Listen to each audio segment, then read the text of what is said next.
સોરઠ કાઠિયાવાડની ધરતી ઉપર અનેક સંતો, મહંતો, સુરવીઓ, જતીઓ, સતીઓ, બારવટિયાઓ થઈ ગયા. તો મેં ત્યાં પેલા પણ તમને વીર બાવાવાળા બારવટિયાની વાત કરી કે બારવટિયામાં પણ કેવા સત હતા, એમાં કેવા વટ હતા, એમાં કેવી ઈમાનદારી હતી, કુમારી હતી, ખાનદાની હતી.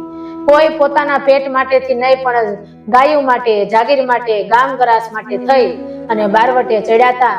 તો એક અમારે જે વાત કરવી છે એ વાત છે જૂના આપણે જે ભાવનગર છે, ભાવનગરના મહારાજ અને જોગીદાસ ખુમાણ વચ્ચે એક સાવર અને કુંડલા ગામ માટે થઈ અને તકરાર થાય છે. એમાં જોગીદાસ ખુમાણ છે એ બારવટે ચડે છે.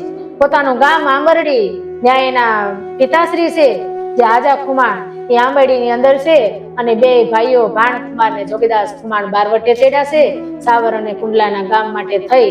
એ બે ભાઈઓ બારવટે ચડ્યા છે. ડુંગરની જે પાળીઓ છે એની પાછળ જઈ અને એ બધા બેઠા છે.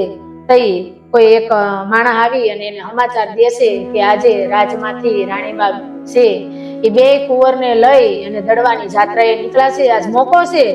તો એ રાજના જે કુંવરો છે એને તું મારી નાખ. ત્યારે જોગીદાસ ખુમાણ એમ કેશે કે એ કુંવરો છે એની હારે મારે વેર નથી અને એ બેન છે એ તો મારા બેન સમાન છે, એને થોડા લૂંટાય, મારે વેર તો રાજા હારે છે. એમાં એ બેનને અને કુંવરોને હું કામ મારે લૂંટવા જોઈએ, હું કામ મારે મારવા જોઈએ? ત્યારે એ રગડો છે એમ કેશે કે જો તારે ન મારવા હોય તો હું જાઉં છું એમ કહી નીકળી જાય છે. જોગીદાસ ને ખુમાણ ને ખબર પડે છે કે રગડા નામના યુવાને ઈ બેનીબાનું વેલડું છે એને રોક્યું છે. જોગીદાસ ખુમાણ ને આવે છે અને એમ કેશે કે તારા વેલડાને કાંઈ નહીં થાય, તારા વેલડા આગળ કોઈને ચકલું પણ ફરકવા નહીં દઉં એમ કહી અને પોતાનો ઘોડો એ આગળ એક જાય છે. વાહે વેલડું આવે છે અને બેનીબાઈ એમ કેશે કે હવે મારે દડવાની જાત્રાએ નથી જવું, હવે મને પાછી મારી ભાવનગર મૂકી જાઓ. ત્યારે ઈ બાગડતા ધમા ધમા કરતો ઘોડલો આગળ એલો જાય છે, પાછળ બેનીબાનું વેલડું એલું આવે છે અને વેલડામાંથી જે બે કુંવરો બેઠા છે એમાંથી એક કુંવર રોવે છે. એ જોગીદાસ ને ખુમાણ ને ખબર પડે છે કે આ કેમ આ છોકરો રોવે છે, આ કુંવર રોવે છે. તે માણસોએ કોઈ આવીને એમ કીધું કે એ કુંવર એમ કેશે કે મારે જોગીદાસ મામાના ખોળામાં બેહવું છે, મારે ઘોડા ઉપર બેહવું છે. એમ કેશે કે કાંઈ વાંધો નહીં, લેતા આવો, એકને નહીં બેયને લેતા આવો, આજે મારે ભાવનગરના ફૂલડાની મારે સુગંધ લેવી છે એમ કેશે. અને ત્યારે એ ભાવનગરના ઘેરેથી મહારાણી બા કોઈ પણ પ્રકારના ડર વગર એ પોતાના દુશ્મનના હાથમાં, દુશ્મનના ખોળામાં પોતાના બે કુંવરને આપી દેશે અને એ બે કુંવર જોગીદાસ ખુમાણ જે ઘોડા ઉપર બેઠા છે એની ખોળામાં જઈ અને એ બે કુંવર બેહે છે.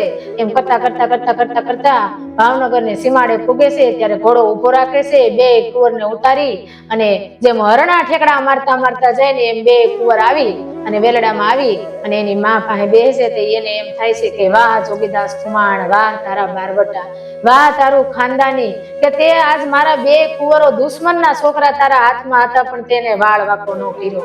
તઈ એમ કેશે કે કેમ ઘોડા ઉભા રહી ગયા? કે બસ માતાજી મારે અહીંથી પાછું વળી જવાનું છે, કેમ કે મારે અને મહારાજને બેને દુશ્મનાવટ છે, મારે હું બારવટે ચડેલો છું, હું હવે અહીંયા પગ નહીં મૂકું. અને એમ કરી અને જય નારાયણ કેજો અને મહારાજને જય નારાયણ કેજો, જય માતાજી કેજો એમ કહી અને અહીંયાથી નીકળી જાય છે. તે મહારાણીને ખબર પડી કે ઓહો જોગીદાસ ખુમાણ પાછા વળી ગયા, માણસોને મોકલે છે કે જાઓ જોગીદાસ ખુમાણને કેજો કે આજ તારી બેન એમ કેશે કે તારું બારવટું મારે પાર પાડવું છે, હું મહારાજને સમજાવી. તો કે નારે ના, બેનુંને દેવાય લેવાય નહીં, ફૂગી હકાય તો બેનને કાપડું દેવાય, બેનના કાપડા લેવાય થોડા, મારે તો મહારાજ હારે વાંધો છે, હું મારું બારવટું છે એ હું મારી રીતે હું પાર પાડી દે, પણ તમે જાઓ એમ કહી અને મહારાણી ઘેરે આવે છે. સમય જાતા જાતા જાતા જાતા એક દિવસ એવું બન્યું, જોગીદાસ ખુમાણના બારવટા ચાલુ છે અને એ ઘોડીઓ લઈ એક ગામથી બીજી ગામ, બીજા ગામથી ત્રીજા ગામ, આમ 15-20 બારવટિયાનું ટોળું ગામ ભાંગે, ગામ લૂંટે, એને ગાયો કોઈ વાળી ગયા હોય તો એને મદદ કરે.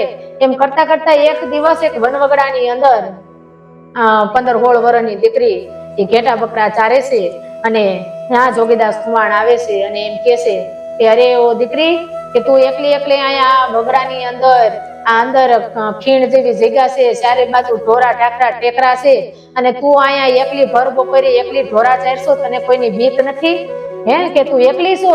ત્યારે એ છોકરી એમ કે છે કે નાનપણમાં માવતર મરી ગયા છે, મામાની ઘેરે રહું છું ને મામાના ઢોરા ચારું છું. કે મામાના ઢોરા ચારસો પણ તને તારી આબરૂની કે કઈ બીક નથી? તો ઈ હું છોકરી બોલી છે 15-16 વર્ષની, તમે જો તો એ ખબર પડે કે જોગીદાસ ખુમાણ કોણ હતા, હું એનું બારવટું હતું. એ છોકરી એમ કેશે કે જ્યાં જોગીદાસ ખુમાણના બારવટા હોય ત્યાં કોની તાકાત છે કે અમારો વાળ પણ વાકો કરી શકે? હે, કે જ્યાં જોગીદાસ ખુમાણના બારવટા હાલતા હોય કોઈની તાકાત નથી કે આ પરગણામાં કોઈ પગ મૂકી શકે અને અમારી આબરૂ લઈ શકે. તો એ જોગીદાસ ખુમાણને એમ થાય છે, કારણ કે ઓલી છોકરીને નહોતી ખબર કે આ જોગીદાસ ખુમાણ છે. તો એ જોગીદાસ ખુમાણની આંખમાં કોઈ દી બારવટીયો રોયો નહોતો, એની આંખમાં આહુડા આવી જાય છે અને એ એમ કે છે, સૂરજનારાયણને બે હાથ જોડીને પ્રાર્થના કરે છે કે હે સૂરજનારાયણ, તો મારું બારવટું પાર પડે ન પડે પણ આવડી આવડી દીકરીઓ અમારા ઉપર ભરોસો રાખીને ઢોરા ચારે છે ને એવી અમારી આબરૂ રાખજે બાપ, કે મારી આબરૂ રાખજે. એમ કહી અને બાગડધા ધમા કરતા એ જોગીદાસ ખુમાણ છે અહીંયાથી ઘોડો લઈને નીકળી જાય છે. આવા એના બારવટા હતા. એક દિવસ એક એવું બન્યું કે જે ભાવનગરના મહારાજ છે એમાંથી એક કુંવરનું મૃત્યુ થાય છે. કોઈ આવી અને જોગીદાસ ખુમાણને સમાચાર દીધા કે જોગા, કે હા કુંવર મરી ગયો. એ કે અરર શું થયું? એ કુંવરનું અવસાન થયું. ખબર નહીં કે કુંવરનું અવસાન થયું. ભાવનગરની અંદર ખબર પડી એટલે મેં તમને સમાચાર દીધા છે કે મહારાજના એક કુંવરનું અવસાન થયું છે. ત્યારે જોગીદાસ ખુમાણ એમ કહે છે કે તો મારે ખરખરે જવું પડે. આવ્યા ઈ આંબેડીની અંદર અને પોતાના બાપ પાસે આવી આજા ખુમાણને એમ કહે છે કે બાપ, કે હા કે કુંવરનું અવસાન થયું છે, મારે ખરખરે જવું છે. તો આજા ખુમાણ એમ કહે છે કે તું કેટલા વર્ષ થયા બારવટે ચેડો છો, જેના હાટું થઈ એ તારો દુશ્મન છે અને એને ઘેરે તું જાય ખરખરે, એ તને મારી નહીં નાખે? તો કે ના ના, ઈ કે મારે ખરખરે જવું છે. કઈ રીતે જાય? ઈ કે માથે હું પન્યું ઓઢી લઈ એક ટોળામાંથી બીજા ટોળામાં, બીજા ટોળામાંથી ત્રીજા ટોળામાં, મહારાજને ખબર નહીં પડે અને મારે જવું પડે. મેં એને ખોળામાં રમાડ્યા છે, શું થયું હશે, કેમ કરીને એનું મૃત્યુ થયું હશે અને એ કેમ આ દુઃખ સહન કરી શકશે રાજા અને મહારાણી બા, મારે જવું પડે. એમ કહી અને એ જોગીદાસ ખુમાણ નીકળ્યા આંબેડી માંથી અને જાય છે ભાવનગરની અંદર મહારાજાની ઘેરે એ ખરખરો કરવા માટે. માથે પન્યું ઓઢ્યું છે, એક ટોળામાંથી બીજા ટોળામાં, બીજા ટોળામાંથી ત્રીજા ટોળામાં, કોઈને ખબર પડતી નથી. ખરખરે આવેલા માણસોને પણ ખબર નથી પડતી કે આપણા ટોળાની અંદર જોગીદાસ ખુમાણ છે. એમ કરતા કરતા કરતા કરતા કરતા ઠેઠ મહારાજની જે રાજ હતું એની અંદર ઠેઠ પૂગી જાય છે, દરબારગઢની અંદર ઠેઠ પૂગી જાય છે.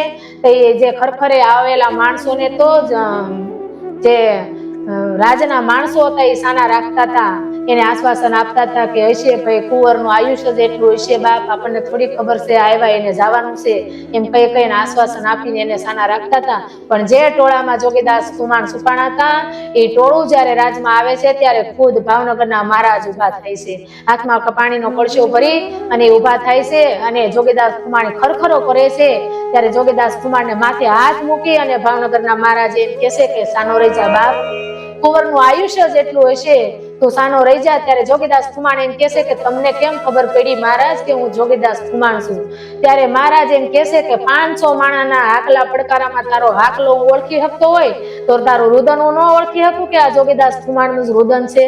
સાનો રાખે છે, ખરખરો કરે છે અને પાણી પી અને ત્યાંથી જોગીદાસ ખુમાણ નીકળે છે. ત્યારે મહારાજ એના માણસોને એમ કહેશે કે કોઈ જોગીદાસ ખુમાણને કઈ કરવાનું નથી. માણસો તો આમ બંદૂકો લઈને ઉભા થઈ ગયા કે ઓહો જોગીદાસ ખુમાણ જેના હાટું થઈને અમે કેટલા સમય થયા એને ગોતી છે, આજ આંગણે આવ્યો છે ને નથી જવા દેવો. પણ મહારાજનો હુકમ છૂટ્યો કે કોઈ એને કઈ કરતા નહીં. અને જોગીદાસ ખુમાણ તેથી ભાવનગરની બજારમાંથી નીકળો ને મિત્રો, તેથી ભાવનગરના માણસો, સ્ત્રીઓ, નાની નાની દીકરીઓ જાણે સાત જોગી નીકળો ને એમ દર્શન કરવા નીકળ્યા હતા કે આ જોગીદાસ ખુમાણ ભાવનગરની બજારમાંથી નીકળ્યો હતો. આ જોગીદાસ ખુમાણ છે. પછી એના પિતાનું જયારે અવસાન થયું, કેમ કે ત્યારે એ ભાવનગરના મહારાજ છે એ એના પિતાની અસ્થિ પધરાવવા માટે થઈને નાવલી નદીમાં જાય છે અને આ બાજુ જે જોગીદાસ ખુમાણ અને એના ભાઈ, બે ભાઈઓ આવે છે પિતાનું જે હરવણું છે એ કરવા માટે. તો આ બાજુ એના નદીના પટમાં જોગીદાસ ખુમાણના ઘોડાઓ અને માણસો આવે છે, આ બાજુ ભાવનગરથી આવેલા મહારાજા છે એ મુંડન કરાવી તેથી 1800 પાદરનો ધણી માથા ઉપર મુંડન કરાવી અને જોગીદાસ ખુમાણના પિતાનું હરવણું કરવા નાવલી નદીમાં ઉભા હતા. અને ત્યારે જોગીદાસ ખુમાણ આવે છે અને બે મળે છે. ત્યારે ભાવનગરના મહારાજ એમ કહેશે કે જોગા તારે સાવર જોતું હોય તો સાવર, કુંડલા જોતું હોય તો કુંડલા તું લઈ લે. આજે તારા બારવટાને મારે પાર પાડવું છે અને આ જોગીદાસ ખુમાણનું બારવટું તેથી પાર પડે છે. મિત્રો વાત એ છે કે ભાવનગરના મહારાજની વાત કરવી, એના વખાણ કરવા કે બારવટે ચડેલા જોગીદાસ ખુમાણના વખાણ કરવા. આવા બારવટિયા હતા. જૂનો જે આપણે ભાવનગરના મહારાજ છે એ તો મહારાજ હતા, એ સામે પણ જે જોગીદાસ ખુમાણ હતા એ જોગીદાસ ખુમાણ એનું બારવટું. આ વાત મેં તમને કરી જોગીદાસ ખુમાણના બારવટાની, હું એનું બારવટું હતું, હું એનામાં ખાનદાની હતી, કુમારી હતી કે કોઈ દિવસ કોઈ બેન દીકરીને લૂંટવા ન, એને મદદ કરવી.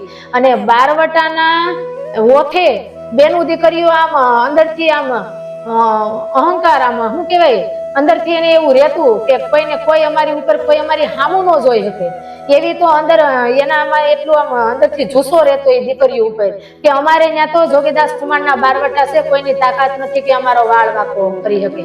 એના આધારે જોગીદાસ ખુમાણના બારવટાના આધારે દીકરીઓ તે સમયમાં જંગલની અંદર એકલી હરતી ફરતી, ઢોર ચારતી, કામ કરતી, પાણી ભરતી, ભાત દેવા સાચી, ત્યારે એને કોઈને કોઈની બીક નહોતી. આ વાત કરી મેં જોગીદાસ ખુમાણના બારવટાની.